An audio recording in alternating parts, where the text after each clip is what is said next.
شیزا کم آن یار، میں لیٹ ہو رہا ہوں۔ میں بہت گہری نیند سوئی ہوئی تھی، جسم میں رات سے ہی درد تھا، لگتا تھا جیسے فیور ہو۔ آنکھوں میں شدید جلن تھی کہ آنکھوں سے پانی نکل رہا تھا، سر میں بھی درد تھا، جسم ٹوٹ رہا تھا۔ بمشکل میں نے آنکھیں کھولی۔ میں نے کہا زید، میری طبیعت ٹھیک نہیں ہے۔ مجھے یوں دیکھ کر زید نے بیزار سی شکل بنائی تھی۔ میری پیشانی پر اس نے اپنا ہاتھ رکھا، پھر کہنے لگا فضا بس ذرا سا بخار ہے، اٹھو نا یار، جانتی ہو تمہارے بغیر میری تیاری مکمل ہی نہیں ہے۔ اس نے میرا ہاتھ پکڑ کر مجھے اٹھایا، کہنے لگا 2 پیناڈول کی گولی کھاؤ، ٹھیک ہو جاؤ گی۔ یہ کہتے ہوئے اس نے میرا کندھا تھپ تھپایا، پھر تولیہ پکڑا اور واش روم میں چلا گیا۔ میں نے اپنے کھلے اور بکھرے بالوں کو بمشکل سمیٹ کر جوڑا بنایا تھا۔ اٹھ کر کھڑی ہو گئی، الماری میں سے زید کے آفس جانے کے لیے کپڑے نکالے، اپنے کندھوں کو اپنے ہاتھوں سے دبانے لگی، کیونکہ نہ ختم ہونے والے کاموں کا سلسلہ شروع ہو چکا تھا۔ میں بہت امیر گھرانے سے تعلق نہیں رکھتی تھی، لیکن اپنے والدین کی اکلوتی بیٹی تھی۔ میرے ماں باپ نے مجھے شہزادیوں کی طرح رکھا تھا۔ ماں باپ کہنا زیادہ مناسب نہیں ہوگا، ہاں میں اپنے باپ کی شہزادی تھی۔ اماں تو کئی بار میرے والد سے لڑ پڑتی تھیں کہ لڑکی کو کیوں سر پر چڑھا رہے ہو، اپنے گھر جائے گی تو ساس تھوڑی پکا کر کھلائے گی۔ میرے والد کہتے، جب تک میرے گھر میں ہے میری بیٹی میری رانی ہے، راج کرنے دو، ارے آگے بھی انشاءاللہ راج ہی کرے گی۔ ابا کی بات یاد آتے ہی میرے چہرے پر ہلکی سی مسکراہٹ ابھری تھی۔ یکلخت ہی میرے دماغ کی گھنٹی بجی۔ یاد آیا کہ میری بوڑھی ساس شوگر کی مریض ہے، جب تک انہیں صبح میڈیسن میں نہ دے دوں وہ ناشتہ ہی نہیں کر سکتی تھیں۔ فٹافٹ سے کمرے سے باہر آئی۔ وہ بیٹھی ہوئی تھیں، اپنے میڈیسن باکس میں سے اپنی شوگر کی میڈیسن ڈھونڈ رہی تھیں۔ میں نے جلدی سے انہیں سلام کیا، ان کی میڈیسن ڈھونڈ کر انہیں دی۔ کہنے لگیں وقت دیکھا ہے بہو، تم جانتی بھی ہو کہ بھوک مجھ سے برداشت نہیں ہوتی، اور دوا ایک کھاؤں گی 15 منٹ بعد ہی کچھ کھانے کو ملے گا۔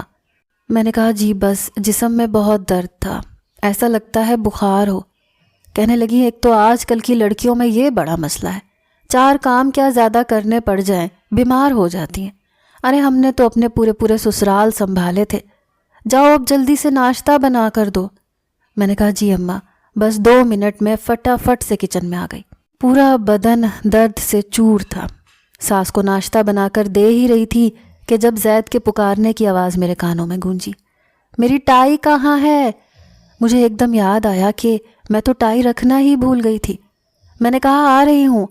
میں نے فٹافٹ سے ناشتے کی پلیٹ اور چائے کا کپ اٹھا کر اپنی ساس کے سامنے رکھا، تیزی سے کمرے میں چلی گئی۔ حالانکہ الماری میں سامنے ہی ساری ٹائیاں میں نے رکھی ہوئی تھیں، لیکن زید کو کبھی بھی سامنے رکھی ہوئی چیز نظر ہی نہیں آتی تھی، بس مجھے ہی پکارتا رہتا تھا۔ میں نے اسے ٹائی دی تو کہنے لگا پہنا بھی دو۔ میں نے کہا زید میری طبیعت ٹھیک نہیں ہے، کبھی تو خود بھی کچھ کر لیا کرے۔ یہ کہہ کر میں نے اسے ٹائی بنانا شروع کر دی تو اس کی شوخیاں شروع ہو چکی تھیں۔ اپنے دونوں ہاتھ میری کمر پر رکھ کر مجھے اپنے سے قریب کیا۔ کہنے لگا تم کس لیے ہو سویٹ ہارٹ، ٹائی تو ایک بہانہ ہے۔ آفس جانے سے پہلے میں تھوڑی سی محبت اپنی دل عزیز بیوی سے کرنے کے موڈ میں ہوتا ہوں، تاکہ آفس کا باقی وقت اچھا گزر سکے۔ میں نے کہا اچھا نا زید، اب مجھے چھوڑو بھی، طبیعت ٹھیک نہ ہو تو کچھ بھی اچھا نہیں لگتا۔ میری بات سن کر کہنے لگا بڑی ناشکری عورت ہو۔ اس نے مجھے چھوڑتے ہوئے کہا، پھر ڈریسنگ کے سامنے کنگا کرنے لگا۔ زید سے میری پسند کی شادی تھی، ہم دونوں ہی ایک ہی آفس میں کام کرتے تھے۔ میں ایک آرکیٹیکچر تھی اور میرے باس میرے کام کی بہت تعریف کرتے تھے، کہتے تھے شیزا تم بہت آگے جاؤ گی، تمہاری ذہانت تمہیں ایک دن آسمانوں تک پہنچا دے گی۔ اور میرا بھی ایسا ہی خواب تھا، آسمانوں کو چھو لینے کا۔ میں اپنی محنت کے بل بوتے پر بہت آگے نکلنا چاہتی تھی، لیکن پھر زید سے ملاقات ہو گئی۔ اس نے اس وقت ہمارا آفس نیا جوائن کیا تھا۔ چند ہی دنوں میں مجھے یہ احساس ہونے لگا جیسے اس کی نظروں میں میرے لیے کچھ وارفتگی سی ہے، میرے آگے پیچھے کچھ زیادہ ہی رہتا ہے، ورنہ دوسری فیمیل کولیگز کے سامنے بہت اٹینٹیو دکھائی دیتا تھا۔ میرا شک ٹھیک ہی نکلا تھا۔ 2 ماہ بعد ہی زید نے مجھ سے اپنی محبت کا اظہار بھی کر دیا۔ وہ کافی ہینڈسم تھا، ساری خوبیاں اس میں وہ تھیں جیسے ہم جیسی لڑکیاں پسند کرتی تھیں، اس لیے اس کی محبت کا جواب میں نے مسکرا کر دیا تھا۔ پھر تو جیسے ہماری محبت بہت جلد پروان چڑھنے لگی۔ 6 ماہ میں زید کا یہ حال تھا کہ میرے بغیر اسے چین نہیں آتا تھا۔ میں ایک دن بھی آفس کی چھٹی کر لیتی تو مجھے کال کرتا رہتا کہ میرا پورا دن تمہیں دیکھے بنا کیسے گزرے گا۔ مجھے بخار تھا، 4 دن میں آفس نہیں جا پائی تو زید میرے گھر پہنچ گیا۔ حالانکہ میرے گھر کا ماحول اتنا بھی آزاد نہ تھا کہ میل کولیگز خیریت پوچھنے گھر تک آ پہنچے۔ خاص کر میری والدہ بڑی سخت مزاج کی تھی۔ میں کمرے میں بے حال لیٹی تھی جب اماں نے مجھ سے غصے سے پوچھا کہ یہ زید کون ہے۔ یہ سن کر تو میری پوری آنکھیں کھل گئیں۔ میں نے کہا کیوں اماں؟ کہنے لگی تم سے ملنے آیا ہے، کہتا ہے تمہارے آفس میں کام کرتا ہے۔ مجھے نہیں پتا تھا کہ وہ گھر تک پہنچ جائے گا۔ میں بس مشکل سے اٹھ کر ڈرائنگ روم تک گئی۔ مجھے دیکھ کر اس نے مسکراتے ہوئے اپنے ہاتھ میں پکڑا ہوا فلاور بوکے میری طرف بڑھایا۔ میں نے دھیرے سے اسے سرزنش کرتے ہوئے کہا، یہاں کیوں آئے ہو؟ پاگل ہو کیا؟ اماں کو یہ سب پسند نہیں ہے، میں نے دھیمے لہجے میں کہا تھا۔ وہ کہنے لگا اس کا انتظام بھی بہت جلد کر لوں گا، تمہارے بنا رہا نہیں جاتا، اب 4 دن سے دیوداس بنا پھر رہا ہوں۔ چہرے پر بے چارگی لائے وہ کہہ رہا تھا۔ میں نے ہنس کر بات ٹالی تھی، لیکن واقعی وہ چند دن میں ہی اپنی والدہ کے ساتھ میرا رشتہ لینے آ گیا۔ میرے والد نے خود مجھ سے میری رضامندی پوچھی تھی، میں نے حامی بھر لی۔ ابا نے زید سے دوسرا سوال نہیں کیا، کہنے لگے جب شزا کو کوئی اعتراض نہیں تو مجھے بھی کوئی اعتراض نہیں۔ مجھے اپنی بیٹی پر پورا بھروسہ ہے کہ وہ ٹھیک فیصلہ کرے گی۔ شادی ہوتے ہی زید نے جو پہلی فرمائش مجھ سے کی، میں حیرت سے اسے دیکھتی رہ گئی۔ کہنے لگا شزا مجھے ٹپیکل بیوی پسند ہے، ٹوٹل ہاؤس وائف۔ میں نے کہا زید تم جانتے ہو میرا خواب کیا ہے؟ مجھے امید نہیں تھی کہ زید مجھ سے یہ سب کہہ سکتا ہے۔ اس نے میرے دونوں ہاتھ تھامے اپنے ہونٹوں پر لگا لیے۔ کہنے لگا میرے نکاح میں ہو تم شزا، میری محبت ہو، اس لیے میرے خواب پورے کرو۔ اس کی نظروں کی وارفتگی اس وقت عروج پر تھی، اس لیے میں خاموش ہو گئی۔ بلا شبہ اس نے مجھے بہت محبت دی تھی، لیکن بدلے میں مجھ سے بہت کچھ مانگ بھی لیا تھا۔ پہلی قربانی میں نے اپنی جاب چھوڑنے کی دی تھی کیونکہ زید کو ہاؤس وائف پسند تھی۔ چند دن بعد جب زید نے مجھ سے کہا کہ اب گھرداری میں اماں کا ہاتھ بٹایا کرو تو میں پریشان سی ہو گئی۔ میں نے تو کبھی چائے تک نہیں بنائی تھی، مجھے کچھ آتا ہی نہیں تھا۔ میری پڑھائی بہت ہی ٹف تھی، پھر اس کے بعد جاب، اور پھر خود کو اپنی فیلڈ میں منوانے کے لیے میرا سارا فوکس اپنے کام کی طرف ہی تھا۔ کچن میں تو میں نے کبھی جا کر بھی نہیں دیکھا تھا۔ میں نے زید سے کہا کہ مجھے تو کچھ بھی پکانا نہیں آتا۔ یہ سن کر اس نے مجھے حیرت سے آنکھیں پھاڑے دیکھا تھا۔ کہنے لگا کیا مطلب کچھ نہیں آتا یار؟ لڑکی ہو، تمہیں کچن کا کام نہیں آتا؟ ٹپ ٹپ میری آنکھوں سے آنسو بہنے لگے۔ مجھے یوں روتا دیکھ کر وہ گھبرا سا گیا، اپنے پاس بیڈ پر بٹھا لیا، اپنے ہاتھ سے میرے آنسو پونچھنے لگا۔ کہنے لگا اوکے اوکے، ٹینشن کیوں لے رہی ہو؟ میں اماں سے کہہ دوں گا، وہ تمہیں سب سکھا دیں گی۔ میں نے کہا زید وہ مجھے تانے تو نہیں دیں گی نا کہ مجھے چائے کا کپ بھی بنانا نہیں آتا؟ میری بات پر ہنسنے لگا، کہنے لگا نہیں نہیں کچھ نہیں کہیں گی۔ لیکن ایسا ہوا نہیں تھا۔ میری ساس نے مجھے سب کچھ پکانا سکھا تو دیا تھا، لیکن باتیں بھی سناتی تھیں۔ کہتی تھیں لڑکیوں کو تو یہ کام بچپن میں ہی سکھا دیے جاتے ہیں، تمہاری ماں نے تمہیں کوڑا کاغذ بنا کر بھیج دیا، بھلا ایسا بھی ہوتا ہے؟ کئی بار کھانا بناتے ہوئے میرا ہاتھ جل جاتا، کبھی چھری سے سبزی کے بجائے انگلی پر کٹ لگ جاتا۔ میں رونے لگتی تو میری ساس اپنا ماتھا پیٹنے لگتی، کہنے لگتی کس پھوہڑ لڑکی کو زید بیاہ کر لے آیا ہے۔ بمشکل ہی صحیح، لیکن چند ماہ میں کھانا بنانا میں ٹھیک سے سیکھ چکی تھی۔ آہستہ آہستہ میں نے سارے کام سیکھ لیے تھے۔ زید کی محبت میں بالکل بدل کے رہ گئی تھی۔ آفس وائف سے ہاؤس وائف بن کر رہ گئی تھی۔ آفس کے پینٹ کوٹ میں ہر وقت تیار شیار رہنے والی شزا اب گھر کے سادہ سے لباس میں، گھر کے کاموں میں اتنا الجھ گئی تھی کہ بالوں کو سنوارنے کا بھی وقت نہیں ملتا تھا۔ کام ہی ختم نہیں ہوتے تھے۔ ساس کو دوپہر اور رات دونوں وقت کا تازہ کھانا ہی بنا کر دینا پڑتا تھا۔ پھر زید کی پسند کا کھانا الگ پکتا تھا۔ رات کو جب وہ دیر سے کام کرتا تو مجھے سوئی ہوئی کو جگا کر کہتا، شزا پلیز 1 کپ بلیک کافی بنا دو، صبح میٹنگ ہے اور مجھے ہر حال میں یہ رپورٹ تیار کرنی ہے۔ میں جو میری نیند کبھی بہت پکی ہوا کرتی تھی، اب زید کی آواز پر آنکھیں مسلتی ہوئی اٹھ کر کچن میں چلی جاتی، اس کے لیے بلیک کافی بنا کر اسے دیتی۔ ایک بار زید کے ساتھ مجھے ایک پارٹی میں جانا تھا۔ میں نے اپنے لیے لائٹ پنک کلر کی میکسی نکالی جس پر بہت ہی نفیس سا کام ہوا تھا۔ مجھے لائٹ پنک کلر بہت پسند تھا۔ جب میں وہ میکسی پہن کر تیار ہونے لگی تو زید کمرے میں داخل ہوا۔ مجھے دیکھ کر کہنے لگا، یہ کیا پہن لیا تم نے؟ سخت چڑ ہے مجھے اس رنگ سے، جاؤ یار جا کر بدل کر آؤ۔ میں نے کہا، زید مجھے یہ رنگ بہت پسند ہے اور لوگ میری اس کلر میں بہت تعریف بھی کرتے ہیں۔ کہنے لگا، لیکن مجھے تو پسند نہیں ہے نا، تو پلیز اسے بدل کر آؤ، تمہیں دیکھ کر مجھے اریٹیشن ہو رہی ہے۔ ایسا کرو، بلیک کلر کی میکسی پہن لو جو میں نے تمہیں لے کر دی تھی، اس میں بہت پیاری لگتی ہو تم۔ میں نے فوراً سے اپنے کپڑے بدل دیے۔ 2 سال ہو گئے تھے ہماری شادی کو۔ ان 2 سالوں میں یہ تک بھول گئی تھی کہ میرا پسندیدہ رنگ کون سا تھا۔ مجھے یاد تھا تو یہ کہ زید کو کون سا رنگ پسند ہے، زید کو کھانے میں کیا پسند ہے، زید کو کون سی بات مجھ میں اچھی لگتی ہے، کون سی بات مجھ میں بری لگتی ہے۔ اس کی ہر بات سے میں واقف ہو چکی تھی، لیکن میری شخصیت بالکل ختم ہو چکی تھی۔ میں مکمل ہاؤس وائف بن چکی تھی۔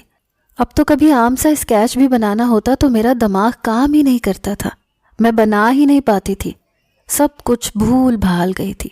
اب تو مجھے ہر چیز کی جیسے عادت سی ہو گئی تھی، ہر کام فٹافٹ سے کر لیتی۔ لیکن بخار ہوا تو سوچا کہ شاید چلو آج مجھے چھٹی مل جائے، لیکن نہیں۔ زید نے مجھے 2 پیناڈول کی گولیاں دی، کہنے لگا تمہارے بخار کا بس یہ علاج ہے، فٹافٹ کھاؤ اور رات کو میرے دوستوں نے آنا ہے، چائے کا انتظام کر لینا۔ میں نے ٹھنڈی آہ بھری تھی۔ شاید ہاؤس وائف دنیا کی ایک واحد جاب ہے جس میں کبھی چھٹی نہیں ملتی۔ بہرحال میں نے زید کے دوستوں کے لیے چائے کا خوب اہتمام کیا تھا، کیونکہ زید کے باس نے بھی ہمارے گھر آنا تھا، کیونکہ زید کی پروموشن لیٹر آنے والے تھے، تنخواہ بھی بڑھنے والی تھی۔ کہنے لگا کہ تم بھی تیار ہو جانا کیونکہ میرے دوستوں کی بیویاں بھی آئیں گی۔ میں نے زید کی پسند کی بلیک کلر کی ساڑی پہن لی تھی، تیار بھی ہو گئی، کھانے پینے کا بھی سب کچھ تیار کر لیا۔ رات کو دوا کا اثر ختم ہوا تو پھر سے بخار محسوس ہونے لگا۔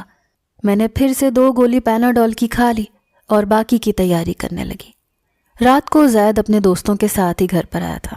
کافی عرصے کے بعد میری آفس کے کولیگ سے ملاقات ہو رہی تھی، سب ہی میرے گھر پر موجود تھے، سب میرے کھانوں کی تعریفیں کر رہے تھے۔ زید بھی خوش تھا کہ چلو میں نے پروفیشن میں تو کوئی سکہ نہیں منوایا، لیکن ہاؤس وائف کے عہدے میں ضرور منوا لیا تھا۔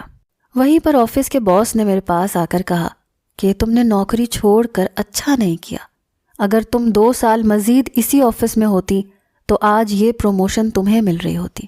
اس کی اصل حقدار تم تھی اور تمہاری کئی سالوں کی محنت پر زید نے پانی پھیر دیا۔ میں نے کہا کوئی بات نہیں، زید کی جیت بھی میری ہی جیت ہے۔ باس کہنے لگا مجھے تو لگتا ہے اس نے تم سے شادی ہی اس لیے کی تھی، ویسے تو وہ تمہیں ہرا نہیں سکتا تھا، اس لیے اس نے تم سے شادی کر کے گھر بٹھا دیا۔ میرے خیال سے تو اس پروموشن کی حقدار صرف تم تھی۔ مجھے نہیں پتا کہ کیسے زید نے یہ باتیں سن لی۔ وہ وہاں آ کر باس سے الجھنے لگے کہ آپ میری بیوی کا کیا دماغ خراب کر رہے ہیں، عورت صرف گھر کے لیے ہوتی ہے، جتنی مرضی تعلیم حاصل کر لے، جو مرضی بن جائے، شادی کے بعد صرف اسے گھر اور بچوں کو ہی دیکھنا پڑتا ہے۔ میرا باس کہنے لگا کہ میں تمہاری بات سے اتفاق نہیں کرتا۔ آج تم جتنے بھی کامیاب ہو، جہاں پر جس مقام پر موجود ہو، وہ اس لیے ہے کہ تم نے شادی کے بعد شیزا کو گھر بٹھا دیا، ورنہ آج وہ تمہاری جگہ پر ہوتی۔ زید کو یہ بات اچھی نہیں لگی، اس لیے وہ باس سے الجھ پڑا۔ جھگڑا ضرورت سے زیادہ بڑھ گیا۔ میں بار بار زید کو منع کر رہی تھی کہ چھوڑو اس بات کو، لیکن زید تو ہتھے سے ہی اکھڑ گیا تھا۔ اس سے پہلے کہ باس کے ساتھ وہ ہاتھا پائی کرنے لگتا، میں نے اسے پیچھے دھکیلا۔ میں نے کہا یہ کیا کر رہے ہو تم، کیوں بات کو بڑھا رہے ہو؟ وہ میرے پاس آیا اور ایک زوردار تھپڑ میرے منہ پر دے مارا۔ کہنے لگا تمہاری ہمت کیسے ہوئی مجھے دھکا دینے کی، اپنی اوقات بھول گئی ہو کیا؟ تم میری بیوی ہو، مجھ سے آگے نہیں بڑھ سکتی۔ اس سے پہلے کہ وہ غصے میں کچھ اور بھی جرأت دکھاتا، اس کے کولیگز بیچ میں آ گئے، زید کو باہر لے گئے۔ میں ہک دک اسے دیکھ رہی تھی۔ میں نے تو اسے کچھ کہا ہی نہیں تھا۔ میرا باس بھی وہاں سے جا چکا تھا، سب لوگ مجھے ہی دیکھ رہے تھے۔ 2 منٹ میں زید نے میرا تماشا بنا کے رکھ دیا تھا۔ حالانکہ اس میں غصے میں آنے والی تو کوئی بات نہیں تھی، کوئی ایسی بات نہیں تھی جس پر لڑا جاتا۔ اس دن زید نے میرے گال پر نہیں، میری عزت پر زوردار تمانچہ مارا تھا۔ سب لوگ جا چکے تھے، میں وہیں کھڑی تھی۔ کافی دیر بعد زید گھر کے اندر داخل ہوا، مجھے دیکھ کر غصے سے کمرے میں چلا گیا۔ میں وہیں صوفے پر بیٹھ گئی، میری آنکھوں سے آنسو بہنے لگے۔ صبح تک میں وہیں ڈرائنگ روم میں بیٹھی روتی رہی۔ آج میں نے صبح کے لیے ناشتہ بنایا، نہ ہی گھر کا کوئی کام کیا۔ وہ 10 بجے اٹھا، نہایت غصے میں مجھے گھور کر دیکھتا ہوا گھر سے باہر نکل گیا۔ میں نے جب اپنی ساس کو یہ بات بتائی تو کہنے لگی، غصے میں کہہ دیا ہوگا اس نے تمہیں کچھ، اب اس بات کو لے کر مت بیٹھی رہنا، چلو شاباش، مجھے شوگر کی دوائی دو، ناشتہ بنا کر دو، زید آئے گا تو میں ڈانٹوں گی اسے۔ یہ کہہ کر تو انہوں نے بات کو جیسے ختم کر دیا، لیکن میرے ذہن میں وہی تصور گھومتے رہے۔ پھر میں نے خود کو سمجھانا شروع کیا کہ اس بات کو نظر انداز کر دینا چاہیے۔ میں نے روٹین کے سارے کام کیے، لیکن میرے دماغ سے یہ تھپڑ کی چھاپ نہیں ہٹ رہی تھی۔ رات کو زید واپس آیا، میں اس وقت کچن میں روٹیاں بنا رہی تھی۔ کہنے لگا، اب جا کر مسئلہ حل ہوا ہے، باس سے میں نے کہا ہے، میرے کولیگز کہنے لگے کہ پروموشن تمہارا ہی ہوگا، ہم سب تمہارے ساتھ ہیں، تم باس سے معافی مانگ لو۔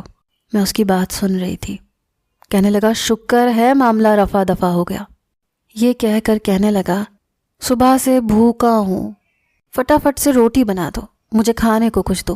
وہ تو یوں ریئیکٹ کر رہا تھا جیسے کچھ ہوا ہی نہ ہو، جیسے میرے گال پر مارا گیا تھپڑ کوئی اہمیت ہی نہ رکھتا ہو۔ باس سے جھگڑا کرنے کی اہمیت تھی۔ اپنی غلطی کا احساس ہوا تو اس نے فوراً سے باس سے معافی مانگ لی، اپولوجائز کر لیا، اس لیے کیونکہ وہ جانتا تھا کہ اس کی محنت پر پانی پھر جائے گا، دوبارہ نوکری مشکل سے ملے گی۔ لیکن میرا کیا، میں بیوی تھی، اس لیے میرے ساتھ کچھ بھی کر جاتا، سب بے معنی تھا۔ میں غیر اہم تھی کہ جسے جب چاہا تھپڑ مار لیا جائے اور پھر اس بات کو نظر انداز کر دیا جائے کہ سامنے والی عورت اگر تمہاری بیوی کے درجے پر فائز ہے تو تمہیں یہ حق حاصل ہے کہ جب چاہو اسے ذلیل کرو، اسے تھپڑ مارو اور پھر سب کچھ بھول کر ٹھیک ہو جاؤ۔ میں نے کھانا تو ٹیبل پر لگا دیا تھا، لیکن کوئی کھانا کھایا نہیں تھا۔ میں بھی کل رات سے بھوکی تھی، لیکن اسے میرا احساس نہ تھا۔ میں کمرے میں آ گئی، وہ بھی کھانا کھا کر کمرے میں آ کر کہنے لگا، بہت تھک گیا، پوری رات میری ٹینشن میں گزری، اب جا کے سب ٹھیک ہوا ہے۔ میں نے اس کی بات خاموشی سے سنی، اپنے ہاتھ میں پہنی چوڑیاں اتار کر ڈریسنگ کے دراز میں رکھی اور سونے کے لیے لیٹ گئی۔ میں نے اپنی طرف کا لیمپ آف کیا ہی تھا کہ زید میرے قریب آ گیا۔ اس کے ارادے بھانپ کر میں نے اس کا ہاتھ پیچھے کیا تھا۔ میں نے کہا، زید میں سونا چاہتی ہوں۔ کہنے لگا، میں بھی کوئی بحث کرنے کے موڈ میں نہیں ہوں شزا، میرا کل سے غصے کے مارے برا حال تھا، اپنی فرسٹریشن دور کرنا چاہتا ہوں، مجھے سکون چاہیے جو تم سے مل سکتا ہے۔ یہ کہہ کر وہ اپنے ذہنی سکون کی خاطر میرے جذبات کو بالکل مجروح کر کے رکھ گیا تھا۔ کیا زندگی صرف مرد کی ہوتی ہے؟ عورت کیا اس کی ضرورت پوری کرنے والی صرف ایک مشین ہے؟ اسے بھوک لگے تو اس کے کھانے کا انتظام کرے، اسے چیزوں کی ضرورت ہو تو اسے مہیا کر دے، اسے ٹینشن ہو تو اس کو ذہنی سکون دینے کے لیے حاضر ہو جائے۔ کیا عورت انسان نہیں ہوتی؟ اس کے اپنے کوئی جذبات نہیں ہوتے، اسے تکلیف نہیں ہوتی، اسے ذہنی سکون کی ضرورت نہیں ہوتی، یا پھر اسے عزت کی ضرورت نہیں ہوتی؟ میرے ساتھ رات گزارنے کے بعد اسے لگا کہ اب سب کچھ ٹھیک ہے، اٹس اوکے، لیکن میرے لیے سب کچھ اوکے نہیں تھا۔ میں نے 2 دن بہت چاہا کہ میں اس تھپڑ کو بھول جاؤں، لیکن وہ میرے منہ پر نہیں پڑا تھا، میری عزت پر پڑا تھا، مجھے سب کے سامنے ذلیل اور رسوا کیا گیا تھا۔ میں سب کچھ سہ سکتی تھی، لیکن اپنی عزت کا تماشا نہیں۔ جب میری برداشت سے باہر ہو گیا تو میں نے بیگ میں اپنے کپڑے ڈالے اور کسی سے کچھ کہے اور بتائے بنا اپنے میکے چلی گئی۔ ابھی مجھے میکے میں آئے ہوئے 2 گھنٹے ہوئے تھے کہ زید کی کال آ گئی۔ کہنے لگا، یہ کیا حرکت کی ہے تم نے؟ جانتی ہو نا میری ماں تازہ کھانا کھاتی ہیں، تم نے کھانا بھی نہیں بنایا اور منہ اٹھا کے میکے چلی آئی۔ میں رات کو تمہیں لینے آ رہا ہوں۔ میں نے کہا، زید مجھے تمہارے ساتھ نہیں رہنا ہے۔ میری بات سن کر وہ کچھ دیر خاموش ہوا، کہنے لگا دوبارہ سے کہنا، کیا کہا ہے تم نے؟ میں نے کہا مجھے تمہارے ساتھ نہیں رہنا، آئی وانٹ اے ڈیورس۔ زید یہ سن کر کہنے لگا تمہارا دماغ تو خراب نہیں ہو گیا؟ ہوش میں تو ہو تم، کیا کہہ رہی ہو؟ میرا ضبط شاید جواب دے گیا تھا۔ میں نے بلند لہجے میں کہا مجھے طلاق چاہیے تم سے، سنائی نہیں دے رہا تمہیں زید؟ I hate you. یہ کہہ کر میں نے فون بند کر دیا۔ میں اب تک خاموش تھی لیکن اب پھوٹ پھوٹ کر رونے لگی۔ میرے رونے کی آواز سن کر میرے ماں باپ میرے کمرے میں آ گئے، پریشان ہو گئے، مجھ سے وجہ پوچھنے لگے۔ میں نے ساری بات انہیں بتا دی۔ میری والدہ کہنے لگی ایسی بھی کون سی بڑی بات ہو گئی، تم ذرا سی بات پر طلاق لینا چاہتی ہو؟ کیا دماغ خراب ہو گیا ہے تمہارا؟ ارے ایک تھپڑ ہی مارا ہے، اتنی بڑی بات نہیں ہے۔ میں نے حیرت اور تعصب سے اپنی ماں کو دیکھتے ہوئے کہا کہ اماں ایک تھپڑ نہیں تھا، میری عزت کا جنازہ تھا جو اس نے نکالا ہے۔ میری والدہ مجھے سمجھانے لگی کہ یوں گھر نہیں بستے، بہت سہنا پڑتا ہے۔ میں نے کہا سہا تو ہے، سب کچھ سہا ہے، خود کو اس کی خاطر بدل کے رکھ دیا، لیکن تھپڑ برداشت نہیں کروں گی، وہ نہیں سہ سکتی۔ میری والدہ کہنے لگی اچھا ٹھیک ہے، ہم زید سے بات کریں گے، سمجھائیں گے اسے، اب نہیں مارے گا تمہیں۔ میں نے کہا اب کیا مطلب ہے اماں، اس نے مارا ہی کیوں؟ میری والدہ کہنے لگیں کہ ایک بار ہی مارا ہے۔ میں نے کہا ایک بار بھی کیوں مارا؟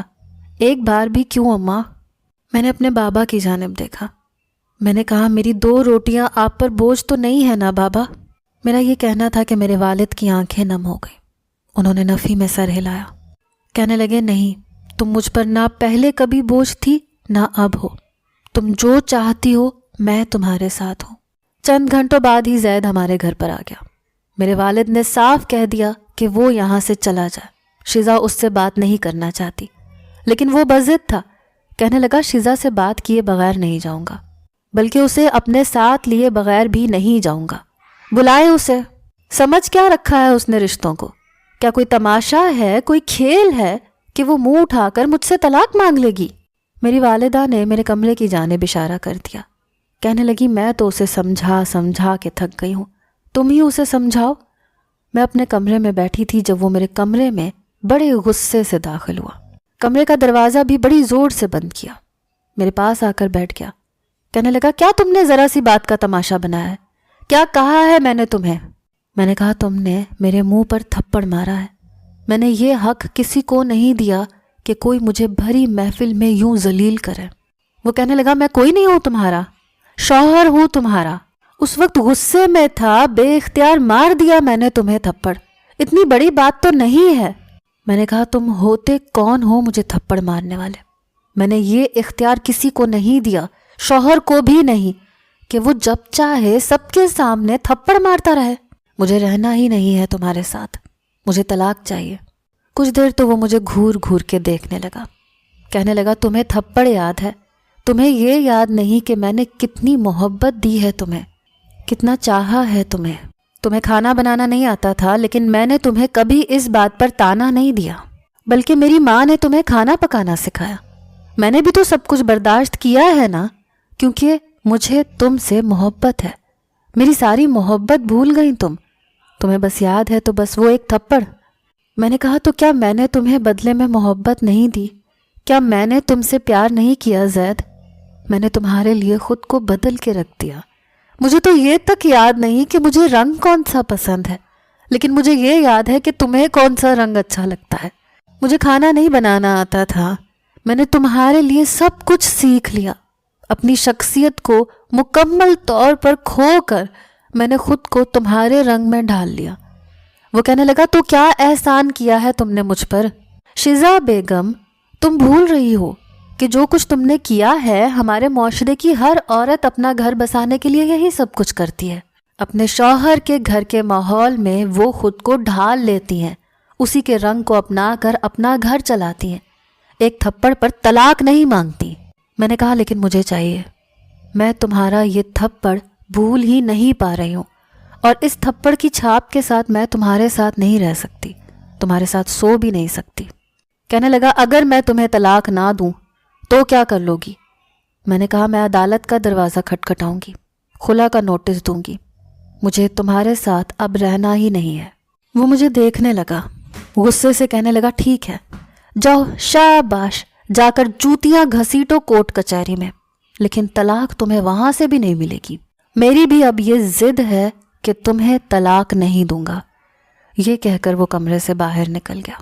غصہ تو مجھے بھی بہت آیا تھا، کیونکہ ابھی بھی اسے اپنی غلطی کا احساس نہیں ہوا تھا۔ اگلے ہی روز میں وکیل کے پاس چلی گئی۔ میری پوری بات سن کر وہ مجھے حیرت سے دیکھنے لگا۔ کہنے لگا محترمہ آپ کا کیس بالکل ناپائیدار ہے۔ میں نے کہا کیا مطلب؟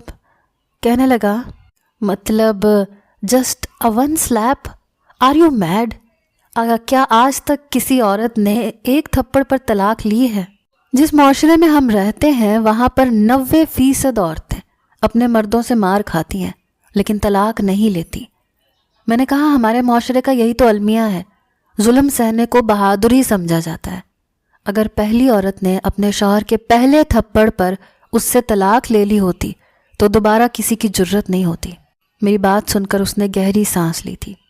کہنے لگا میں نے آج تک جتنے بھی کیس لڑے ہیں میں کبھی ہارا نہیں ہوں، لیکن مجھے نہیں لگتا کہ آپ کے کیس میں کچھ بھی ایسا ہے کہ میں اپنا وقت ضائع کروں۔ میں نے کہا کہ اس کا مطلب آپ کو یہ ڈر ہے کہ میرا کیس آپ ہار جائیں گے۔ دیکھیں میں آپ کو آپ کی فیس پوری دوں گی، لیکن مجھے طلاق ہر صورت چاہیے۔ میری بات پر وہ ذرا سا مسکرایا تھا۔ کہنے لگا ہسٹری میں ایسا پہلی بار ہوگا کہ ایک اور عورت نے اپنے شوہر سے ایک تھپڑ پر طلاق لے لی۔ یہ کہہ کر وہ ہنسنے لگا۔ کہنے لگا میرے لیے یہ ایک نیا تجربہ ہوگا، چلو کر لیتے ہیں۔ لیکن جیسے ہی میں نے خلا کا نوٹس دیا، پہلی ہی پیشگی پر زید کے وکیل نے طلاق کی وجہ پوچھی۔ میرے وکیل نے جب یہ کہا کہ میری موکلہ کو اس شخص نے بھری محفل میں برا بھلا کہا، گالیاں دیں، تھپڑ مارا، تو زید کا وکیل اس کی بات سن کر ہنسنے لگا۔ کہنے لگا یہ تو ہر گھر میں ہوتا ہے، لیکن اگر ہم اس چیز کو اتنا پروموٹ کریں گے تو پھر ہر عورت اپنا گھر بسانے کے بجائے طلاق لے کر بیٹھ جائے گی۔ میں نے کہا اگر ہم اس چیز کو نظر انداز کریں گے تو پھر مرد کا جب دل چاہے گا عورت کو جہاں چاہے گا ذلیل کرے گا اور اپنے ظلم کا نشانہ بناتا رہے گا، جیسا کہ ہمارے معاشرے میں ہو رہا ہے۔ مجھے افسوس ہے کہ میرے شوہر کا وکیل ظلم کو پروموٹ کرنے پر تلا ہوا ہے، لیکن ظالم کے خلاف آواز اٹھانے والے کو غلط ثابت کرنے پر تلا ہوا ہے، وہ بھی چند پیسوں کی خاطر۔ میری بات سن کر جج نے مجھے اپنا چشمہ ناک سے نیچے کر کے دیکھا تھا۔ کہنے لگا کہ باقی کی بات اگلی پیشی پر کریں گے، لیکن اس سے پہلے میری طبیعت خراب ہونے لگی۔ میں ڈاکٹر کے پاس گئی تو جو خبر اس نے مجھے سنائی میرے ہوش اڑ کے رہ گئے۔ وہ کہنے لگی کہ میں حاملہ ہوں۔ پچھلے 2 سال سے میں نے بہت چاہا تھا کہ میں پریگننٹ ہو جاؤں، لیکن ایسے موقع پر یہ سب ٹھیک نہیں تھا، لیکن میں اپنے بچے کا قتل بھی نہیں کرنا چاہتی تھی، مجبوراً ہی صحیح۔ لیکن جب یہ بات میں نے اپنے وکیل کو بتائی تو وہ کہنے لگا کہ میرا آپ کو مشورہ ہے کہ آپ یہ خبر اپنے شوہر کو ضرور بتائیں، کیونکہ اگر یہ خبر اسے بعد میں معلوم ہوئی تو اس کا کیس مضبوط ہو سکتا ہے۔ وہ یہ کہہ سکتا ہے کہ آپ نے جان بوجھ کر یہ بات اس سے چھپائی، اور جب تک بچہ پیدا نہیں ہو جاتا آپ طلاق نہیں لے سکتی۔ میں نے زید کو فون کیا، پہلی ہی بیل پر اس نے فون اٹھایا۔ کہنے لگا بولو شزا، کیا سوچا ہے تم نے؟ میری آنکھوں سے آنسو بہہ رہے تھے۔ میں نے کہا آئی ایم پریگننٹ۔ یہ سن کر تو وہ بے تحاشا خوش ہوا۔ کہنے لگا دیکھو ہمارا بچہ بھی یہ نہیں چاہتا کہ ہمارا رشتہ ٹوٹے۔ میں نے کہا میں اب بھی اپنے فیصلے پر قائم ہوں، تمہیں صرف اس لیے بتا رہی ہوں کہ کل کو تم مجھ پر کوئی گھٹیا الزام نہ لگا دو۔ میری بات پر شاید اسے غصہ آ گیا، اس نے فون بند کر دیا۔ اگلی پیشی پر اس نے مجھ پر یہ الزام لگا دیا کہ میں اس کی والدہ کے ساتھ اچھا سلوک نہیں کرتی تھی، انہیں وقت پر دوا نہیں دیتی تھی، وہ شوگر کی مریضہ تھی۔ میں زید سے بھی لڑتی جھگڑتی رہتی تھی، اس سے بحث کرتی تھی۔ اسے مجھے طلاق دینے پر کوئی اعتراض نہیں ہے، لیکن پہلے میں اسے لکھ کر دوں کہ پیدا ہونے والے بچے کی کسٹڈی وہ اپنے پاس رکھے گا۔ وہ جانتا تھا کہ مجھے بچوں سے بے تحاشا محبت ہے، میں کبھی بھی اپنا بچہ اسے نہیں دے سکتی تھی، اسی لیے اس نے یہ پینترا آزمایا تھا۔ یہ بات جب جج نے سنی تو اس نے کہا کہ 9 ماہ تک کوئی بھی فیصلہ نہیں کیا جا سکتا، بچے کی پیدائش کے بعد ہی اس کیس پر کوئی فیصلہ سنایا جائے گا، اور بچے کی پیدائش کا سارا خرچہ زید اٹھائے گا۔ ان 9 ماہ میں زید کو اچھی طرح سے اندازہ ہو گیا تھا کہ میں اس کے لیے کتنی اہمیت رکھتی ہوں۔ بار بار مجھے کال کرتا، مجھ سے پوچھتا کہ مجھے کسی چیز کی ضرورت تو نہیں، مجھے ڈاکٹر کے پاس بھی باقاعدگی سے لے کر جاتا تھا۔ جب میرے ہاں بیٹی پیدا ہوئی تو وہ بھی ہاسپٹل میں ہی موجود تھا۔ میرے پاس کمرے میں آیا۔ میری بیٹی آپریشن سے پیدا ہوئی تھی۔ اس وقت میری حالت بہت بری تھی، موت کے منہ سے نکل کر آئی تھی۔ مشکل سے ہی میں نے آنکھیں کھول کر ایک نظر اپنی معصوم بیٹی پر ڈالی تھی اور دوسری زید پر، جو کبھی مجھے دیکھ رہا تھا تو کبھی اپنی بیٹی کو۔ میں نے مشکل سے ہی صحیح، لیکن میں نے اپنے ہاتھوں کے سہارے سے بیٹھنے کی کوشش کی۔ وہ فوراً سے میرے پاس آیا تاکہ مجھے سہارا دے کر بیٹھنے میں مدد کر سکے، لیکن میں نے اسے منع کر دیا۔ میں خود اٹھ کر بیٹھی، اپنی بیٹی کو گود میں لیا، اسے سینے سے لگا کر پیار کیا۔ میرے آنسو بہنے لگے۔ پھر میں نے اسے زید کی طرف بڑھا دیا۔ میں نے کہا، تمہیں کسٹڈی چاہیے تھی نا، لو اپنی بیٹی، آج مجھے طلاق دے دینا۔ کہنے لگا، اپنے بچے کے بارے میں تو سوچو، کیا بنا ماں باپ کے وہ رہ سکتی ہے؟ میں نے کہا، اسی کے بارے میں سوچ رہی ہوں، کیونکہ میری گال پر پڑنے والا تھپڑ کل اس کا شوہر اس کے منہ پر بھی دے مارے گا، اور اگر آج میں نے سہ لیا تو کل کو تمہاری بیٹی کو بھی سہنا پڑے گا۔ یہ سن کر اس کی آنکھوں سے آنسو بہنے لگے۔ اس نے اپنے دونوں ہاتھ میرے سامنے جوڑ دیے۔ کہنے لگا، مجھے معاف کر دو، آئندہ کبھی تمہارے اوپر ہاتھ نہیں اٹھاؤں گا۔ بہت بڑی سزا کاٹ لی میں نے شزا۔ میں نے کہا، بس اتنی سی بات تھی زید، اگر تم یہ پہلے کہہ دیتے تو میں تمہارے ساتھ اسی وقت واپس چلی جاتی۔ آنسو میری آنکھوں سے بھی بہہ رہے تھے۔